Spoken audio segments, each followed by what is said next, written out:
तर चला मित्रांनो, आज सुरुवात करूया आपल्या अजून एक नवीन स्टोरीला. ही स्टोरी तुम्हाला कशी वाटली ही कमेंट बॉक्समध्ये नक्की सांगा. तर स्टार्ट करूया. हॅलो फ्रेंड्स, आज मी तुम्हाला स्टोरी सांगणार आहे ज्यामध्ये मी बसमध्ये भेटलेल्या अनोळखी मुलीची सील कशी फाडली ते मी तुम्हाला सांगणार आहे. चला तर मग स्टोरीला सुरुवात करूया. माझे नाव अजय. मी पुण्यामध्ये राहतो. माझे वय 24 वर्ष आहे. ही स्टोरी आहे 2 वर्षापूर्वीची. मी मुंबईला निघालो होतो. बस कामगारांचा संप चालू होता, त्यामुळे मला ट्रॅव्हल्सने जायला लागणार होते. मी माझे सगळे आवरून ट्रॅव्हल्सची वाट पाहत उभा होतो. तेवढ्यात रायगडवरून मुंबईला जाणारी ट्रॅव्हल्स मध्ये आली. मी त्यामध्ये बसलो. बसमध्ये सगळ्या जागा फुल होत्या. फक्त एकच सीट रिकामी होती. ती सीट पाहून मी खूप खुश झालो, कारण त्या सीटवर एक मुलगी बसली होती. दिसायला एकदम कडक होती. तिने पिवळ्या रंगाचा फिट्ट असा टी शर्ट घातला होता. त्यातून तिच्या बॉलचा आकार स्पष्ट दिसत होता. ते पाहूनच माझा बाबूराव हळूहळू कडक व्हायला लागला होता. मी मनामध्ये खूप खुश होतो, कारण 3 तास तिच्यासोबत प्रवास करायला मिळणार होता. मी तिच्या बाजूला जाऊन बसलो. ती विंडो सीटला बसली होती. कानामध्ये हेडफोन घालून गाणी ऐकत होती. मी चोरून चोरून तिच्या टी शर्टमधून बाहेर येणाऱ्या बॉलकडे पाहत होतो. बस पुण्यापासून पुढे आल्यानंतर नाश्ता करायला थांबणार होती. मग एका हॉटेलला थांबल्यानंतर काही माणसे उतरून बाहेर गेली. मी थोडी हिम्मत करून तिला विचारले, तुम्ही नाही का करणार नाश्ता? त्यावर तिने कानातील हेडफोन काढून मला विचारले, काही म्हणालात का? मी हो म्हणालो. मी विचारले की तुम्ही नाश्ता नाही करणार का? त्यावर ती म्हणाली, नाही, मी सोबत आणले आहे. आणि तिने तिच्या बॅगमधून एक छोटे पॅकेट काढले आणि ते ओपन करून तिने मला खायला पुढे दिले. मी नको म्हणालो, तरी म्हणाली, घ्या हो थोडं. मग मी पॅकेटमध्ये हात घालून थोडे खायला घेतले आणि हळूच म्हणालो, जे खायचं आहे ते दे ना. बहुतेक तिला ते कळलं असावं. ती माझ्याकडे पाहून हसली आणि खाऊ लागली. मग नंतर मी तिला विचारले, कुठे निघाला आहात? ती म्हणाली, मुंबईला जॉबला आहे मी. मग तिने मला परिचय दिला. ती मूळची रत्नागिरी जवळील होती. सुट्टीसाठी गावाला आली होती. तिने मला विचारले. मी माझा परिचय दिला. नंतर बस चालू झाली. आमच्या जनरल गप्पा चालू होत्या. मी मध्ये मध्ये ब्रशने ब्रेक मारला की तिला टच करत होतो. ती काहीही बोलत नव्हती. थोडं समोर आल्यानंतर माझा स्टॉप आला. तिला मग आम्ही दोघांनी इन्स्टा ID घेतली आणि उतरलो. मी रूमवर गेल्यावर बाथरूममध्ये जाऊन तिला आठवून मूठ मारली. तेव्हा जरा मला बरे वाटले.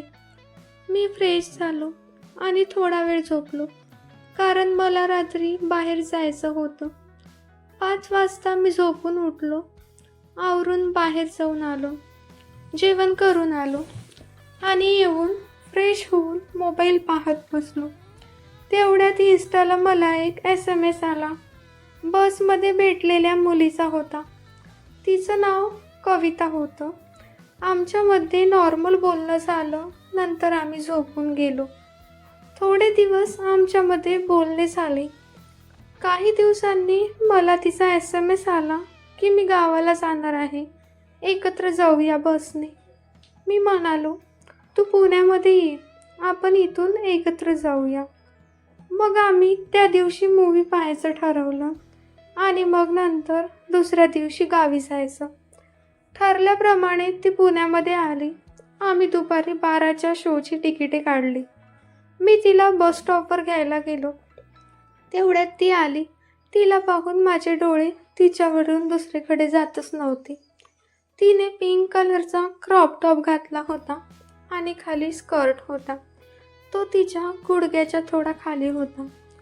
मी तिला घेऊन कॅफेमध्ये गेलो. आम्ही थोडा नाश्ता केला आणि मूव्ही पाहायला गेलो. मूव्ही पाहायचं फक्त कारण होतं खरं तर मला तिची पाकळी फाडायची होती. कॉर्नर सीटला आम्ही बसलो होतो. मूव्ही चालू झालं. आमचं पूर्ण लक्ष तिच्या भरलेल्या भागाकडे होतं. मी त्याला हात लावायला आतुर झालेलो. ती मूव्ही पाहत होती. मी धाडस करून माझा हात तिच्या मांडीवर ठेवला तरी ती काहीही बोलली नाही. मग हळूहळू तिच्या मांडीवर हात फिरवू लागलो. हळूहळू ती गरम होऊ लागली. मी त्याचाच फायदा घेत लगेच तिला किस करायला स्टार्ट केले. तिने ते मुलायम गुलाबी ओठाला किस करायला खूप मजा येत होती. ती पण माझी साथ देऊ लागली. हळूहळू मी तिचे आंबे दाबायला सुरुवात केली. सगळेजण मूव्ही पाहण्यामध्ये व्यस्त होते आणि मी हिच्यामध्ये. थोडा वेळ तिला अजून गरम केल्यावर मी तिला हळूच म्हणालो, आपण रूमवर जाऊया. तिने मान हलवली. मी लगेच तिला घेऊन रूमवर आलो. रूमवर पोहोचताच मी दार लावून लगेच किस करायला चालू केले. किस करत करत तिचे भरलेले भाग दाबायला लागलो. किस करत करत तिच्या गालेला मानेला किस करत होतो. ती तिच्या तोंडून आवाज काढत होती. आ आ अशा प्रकारे ती आवाज काढत होती. मी तिच्या कानाला हळूच चावत होतो. तशी ती अजून गरम झाली. मी जास्त वेळ न घालवता तिला वरून मोकळे करू लागलो. मोकळे केल्यानंतरचे दृश्य पाहून माझा बाबूराव अजूनच कडक झाला. तिच्या शोल्डरला किस करू लागलो. हळूहळू किस करत करत मी तिच्या पाठीवर किस करू लागलो. ती ओरडत होती. आहा आहा अशा प्रकारे ती ओरडत होती. नंतर थोडं खाली येऊन मुलायम भागाचा स्वाद घेऊ लागलो आणि हळूहळू खाली आलो. आता तिला पूर्ण मोकळे केले. आता आम्ही एकमेकांमध्ये बुडायला तयार झालो होतो. नंतर तिने माझं अस्तित्व बाहेर काढला आणि तिला त्याची चव घ्यायची होती. ती स्वाद घेऊ लागली. नंतर आम्ही 69मध्ये आलो आणि एकमेकांना आनंद देऊ लागलो. आता आम्ही एकमेकात पूर्ण बुडालो होतो. तिने आता गरम बिंद सोडले होते.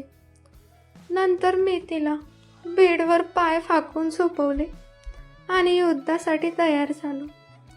हळूहळू प्रवासाला सुरुवात केली. पण प्रवास थोडा अवघड होता कारण तिची पहिली वेळ होती. मग मी एक जोरात धक्का दिला आणि तसा अर्धा रस्ता पार झाला. निम्मा आत गेला तशी ती आहा अशी ओरडायला लागली. बाहेर काढ, मला नाही करायचे म्हणत तडफडायला लागली. मी तसंच तिला दाबून धरले आणि किस करायला चालू केले आणि तिचा आवाज आतच दाबून ठेवला. तसाच थोडा वेळ किस करत अजून एक जोरात धक्का देऊन पूर्ण रस्ता मोकळा केला. तशी ती रडायला लागली. मी थोडा तसंच थांबलो आणि हळूहळू पुढे मागे करायला चालू केले. नंतर तिलाही मजा येऊ लागली. ती पण मला साथ देऊ लागली. 10 मिनिटे केले. तिची सील मी तोडली होती. नंतर तिला डॉगी स्टाईलमध्ये केले. पुन्हा आमचा प्रवास चालू केला. फक्त रस्ता बदलला होता. पूर्ण रूममध्ये तिचा आह आह असा आवाज घुमत होता. माझे पाणी निघणार होते. मी स्पीड वाढवली. आता दोघी पण बिंद सोडून शांत झालो आणि नंतर आम्ही तसंच थोडा वेळ झोपून होतो. त्यानंतर आम्ही बाहेर जाऊन जेवण करून आलो आणि पुन्हा रात्रभर केली. मित्रांनो, तुम्हाला ही स्टोरी कशी वाटली कमेंटमध्ये नक्की कळवा.